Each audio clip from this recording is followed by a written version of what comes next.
प्यार में आप खिलखिलाती थी, मुस्कुराती थी और लग जाती थी आपको नजर। बेवजह खुश रहती है या लड़की, क्या बात है। ससुराल जब से आप गई हैं, आपका पति आपको बस कुछ क्षणों के अंदर ही अपना लिया है और फिर जो दोस्ती हो गई है आपके और आपके पति के बीच कि स्वयं वही लोग जो आपको आरती उतार कर अपने घर लाए थे, कोई सास बनी थी आपकी, कोई ननद बनी थी, अब आपकी हंसी उन्हें खलती है। क्या दिन रात मुस्कुराते रहती है, क्या जोड़ी है दोनों की, हर वक्त साथ होती हो। भैया जाते हैं छत पर चाय लेकर, भाभी को भी बुला लेते हैं। भाभी रूम में जाते नहीं कि भैया भी चले जाते हैं। ऐसे खटकने लगे हैं लोगों को आपकी मुस्कुराहट और आपके पति के बीच की दोस्ती। यहाँ तक कोई समस्या ना थी, खटके कोई बात नहीं, सास जलती है जले, ननद शिकायतें करती है करे, कोई दुष्ट शत्रु जेठानी जेठ हमें गलत बातें बोलते हैं बोले, तब तक कोई समस्या नहीं थी। परंतु समस्या अब हुई जब पति को वो लोग मेरे ही प्रति कान भरना प्रारंभ कर दिए, गलत बातें बोलने लगे। यहाँ तक भी समस्याएं कम थी, लेकिन जब पति अपनों की बातों में आने लगा और मुझे अपनों की लिस्ट से बाहर करने लगा, तब समस्या हुई।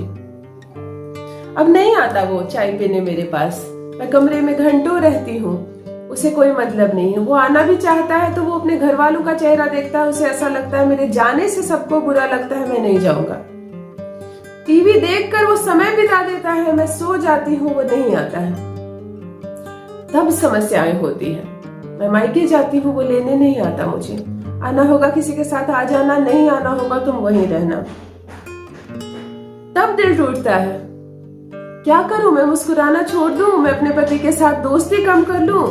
क्यों करते हैं लोग ऐसे, क्यों प्यार में इतनी बाधाएं ईश्वर ने बनाई है, क्यों मेरा ही नसीब खराब है, क्यों मेरी किस्मत में प्यार नहीं है। इस तरह की नकारात्मक बातों से आपका जीवन घिरने लगता है, आप रोने लगते हैं, अपने आंसू खुद अपने आंचल से पोंछने लगती है।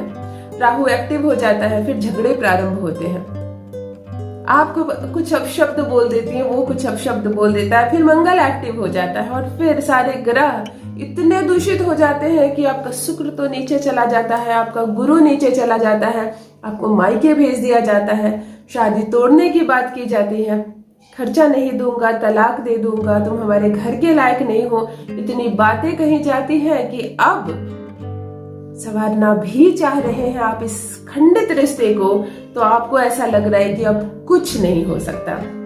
ना मेरी बहनों, कुछ नहीं हो सकता ऐसा सोचना नहीं है, परमात्मा पर आस्था रखनी है। और मैं हूं ना, एक माध्यम हूं मैं, एक भी घर नहीं टूटने दूंगी, एक भी दिल नहीं टूटने दूंगी। पिछले 20 वर्षों से यही प्रयास किया जा रहा है। यहाँ आपको एक ऐसा अद्भुत प्रयोग बताया जाता है, 100% सफलता मिलेगी। आपके अनगिनत धन्यवाद के संदेश पढ़कर मेरा मन हर्षित होता है। परमात्मा ने मुझे चुना है आपके लिए, तो मुझ पर भरोसा रखिए। जान लीजिए मैं कौन हूँ। नमस्कार दोस्तों, मैं हूँ खुशबू सिंह। बहुत स्वागत, बहुत अभिनंदन करती हूँ आप सबका अपने YouTube चैनल ज्योतिष ज्ञान में। कैसे हैं मेरे भाइयों, कैसी है मेरी बहनों। मेरे कमेंट सेक्शन में जय माता दी, हर हर महादेव अवश्य लिखिए। अपनी खैरियत मुझे जरूर बताएं, कोई अन्य समस्या हो तो भी बताएं। पढ़ती हूँ हाथ की रेखाएं, पढ़ती हूँ जन्म कुंडली, पढ़ लेती हूँ आपका चेहरा भी। करम है, कृपा है ऊपर वाले की, प्रेम है आप सबका। मेरी बहनों, रोना नहीं है, रोना नहीं है, उदास नहीं होना है, आंसू नहीं बहाना है, बल्कि बीमारी है तो उसका इलाज करना है। आज इलाज लेकर आई हूँ, अद्भुत इलाज लेकर आई हूँ। हमारी 2 नाड़ियां कार्य करती है, हमारी सूर्य नाड़ी और चंद्र नाड़ी, दाहिना और बायां। हमारा मस्तिष्क भी 2 भाग में बटा हुआ है। हम जब दाहिने हाथ से कोई कार्य करते हैं तो बल का प्रयोग करते हैं, अपना दिमाग ज्यादा लगाते हैं, इसीलिए कहते हैं कि दाहिने हाथ से, दाहिने पांव से काम जल्दी हो जाता है।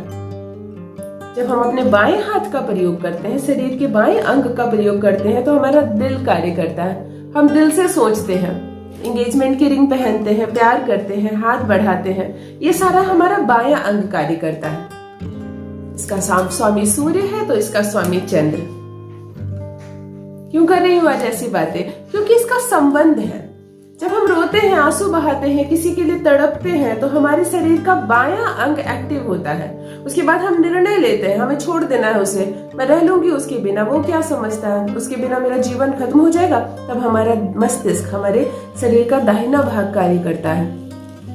हम अपने इस रिश्ते को तोड़ना चाहते हैं दाहिने अंग की ओर से, और फिर से चाहते हैं कि नहीं, इस रिश्ते के बिना तो मैं अधूरी रह जाऊंगी, क्या फर्क पड़ता, मेरे पास करोड़ों रुपए है, उसका साथ तो नहीं है। ये हमारा बायां मस्तिष्क बोलता है मुझे कि नहीं, रिश्तों की अलग ही कीमत होती है, पैसे से उसकी तुलना नहीं की जा सकती, और मेरे परिवार वाले भी मेरा काम नहीं आएंगे, वो साथी का साथ चाहिए। जब ऐसी अवस्था हो, आप अपने दाहिने और बाएं मस्तिष्क की उलझनों में फंस जाती हैं, निर्णय भी नहीं ले पा रही, सामने वाला अलग आपको प्रॉब्लम दे रहा है, ना प्यार करता है, ना लेकर जाता है, अपने परिवार वालों की बातों में आपको सता रहा है, और आपकी शादी और आपकी लव लाइफ की तो बैंड बज गई है।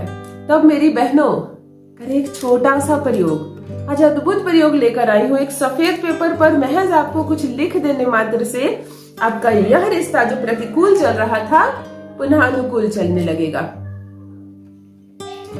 6x6 का एक व्हाइट पेपर ले, सीधे उपाय पर आती हूँ। 6 इंच लंबा और 6 इंच चौड़ा, बिल्कुल नाप कर काटे, स्केल से खींच ले। ये 6 अंक बहुत मायने रखते हैं। 6 अंक बुद्ध का अंक होता है। पति पत्नी में झगड़े, स्वास्थ्य संबंधी कष्ट और धन के आगमन में रोकता है यह बुद्ध।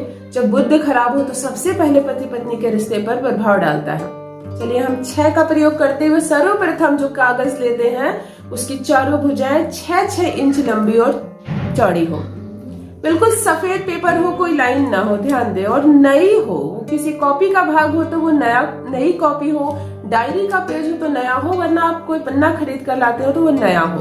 किसी लिखी हुई, इस्तेमाल की हुई चीजों से हम फाड़ कर नहीं लेंगे। कलम आपको नई नहीं चाहिए, कोई भी चाहिए, परंतु पेज वो है वो आपको नई चाहिए। बड़ा छोटा हो तो काट लेना आपके। पूर्व की ओर चेहरा करके शांति से बैठ जाए। दिन कौन सा हो? केवल और केवल सूर्य का दिन हो, अर्थात रविवार हो। पीला वस्त्र पहने, सफेद वस्त्र पहने, नीला पहने, परंतु काला ना पहने। सर्वप्रथम मैं पीले रंग का नाम लूंगी, बिल्कुल पीला वस्त्र पहन ले आप। कोई भी एक, आप दुपट्टा भी पीला ले लें एटलीस्ट। पेज को अपने सामने रखें, कलावा ले ले, मौली धागा, थोड़ा सी रौली ले ले जो आपके पूजा रूम में रहती है, थोड़ा सा अरवा चावल ले ले, एक लाल या ब्लू कलम ले ले, काली न ले। एक वो जो 6 इंच वाली पेज है, आपने उसमें एक चूड़ी रखकर या कोई भी गोल ढक्कन रखकर आपको बीचों बीच एक छोटा सा गोलाकार खींच लेना है। बिल्कुल गोल हो, तो हाथ से गोल ना करें, वो टेढ़ी मेढ़ी हो जाएगी। मुझे सूर्य की भांति एक गोल खींचना है, समझ गई? तो आप चूड़ी रखकर या कोई ढक्कन रखकर आप एकदम गोल खींच ले। गोलाई का वो गोल इतना छोटा हो कि वो 6x6 पेज के बीच में ही आ जाए आराम से। थोड़ा छोटा चलेगा, थोड़ा बड़ा चलेगा। आपने खींच लिया। उस गोल के मध्य भाग में, बिल्कुल वो जो आपने राउंड खींचा ऐसे, उसके बीच में जो भाग है वहां पर आप छोटा छोटा कलम से लिख दें 3, 6, 9। ये 3 अंक लिख दे उस गोल के अंदर। उस पेज के अंदर गोल है, गोल के अंदर आपने 3, 6, 9 लिख दिया।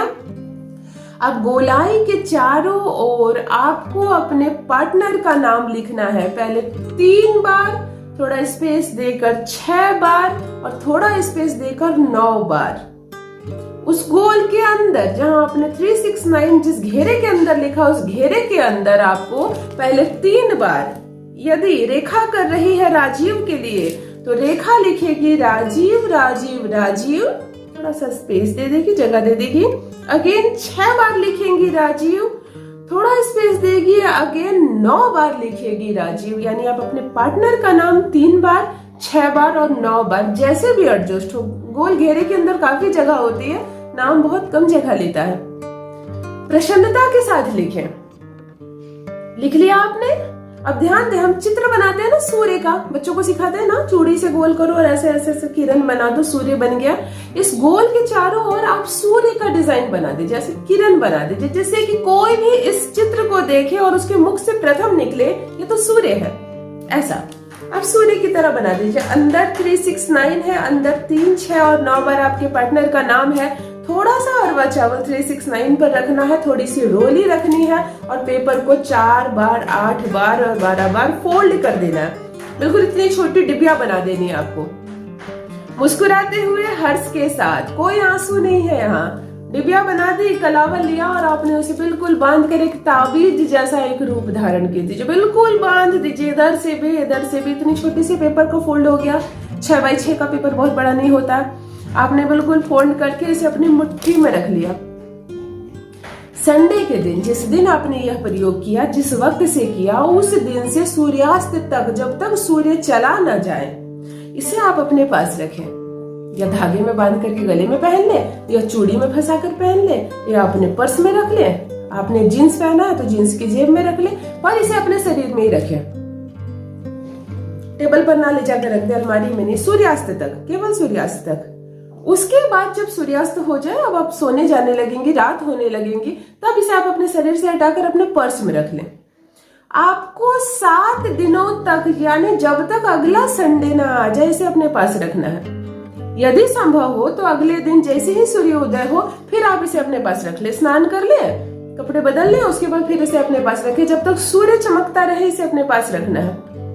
ये एक्टिवेट हो गया, ये लॉकेट हो गया, ये आपका आकर्षण क्षमता बढ़ रहा है। इसे, जिसका नाम लिखा है आपने, उसे सूर्य की किरण के माध्यम से आप तक पहुंचाने की एक अद्भुत ज्योतिष का प्रयत्न है। आप इसे अपने पास रखें, 7 दिनों तक अपने पास रखें, और 7 दिन जब हो जाए, संडे का दिन फिर से आ जाए, 8वां दिन, आप इसे प्रणाम करें बिल्कुल। और पूजा रूम के बाहर जो भी पेड़ पौधा हो, जहां से पूजा रूम आपकी दिखती हो, वहां के पौधों में सकारात्मक ऊर्जाएं ज्यादा होती है। आप उसकी मिट्टी में, यानी मंगल के अंदर आपको इसे टच करवाना है। बिल्कुल मिट्टी में डाल दें, ढक दें, पानी डाल दें उस पर। इसका आप प्रयोग कुछ नहीं करना आपको। इतना मान कर चलिए मेरी बहनों, सूर्य की किरणें जैसे आपके बदन पर पड़ रही है ना, वैसे ही नजर पड़ेगी आपके पार्टनर की, आपके प्रेमी की, आपके पति की आप पर। जो वैल्यू नहीं समझता था ना आपकी, वह भी हाथ जोड़कर लेकर आपको जाएगा। यह अद्भुत प्रयोग अवश्य करें और अपना अनुभव मेरे कमेंट सेक्शन में जरूर साझा करें। बस दोस्तों, आज के लिए इतना ही। रखिए अपना ख्याल, रखिए अपनों का ख्याल। बहुत बहुत धन्यवाद।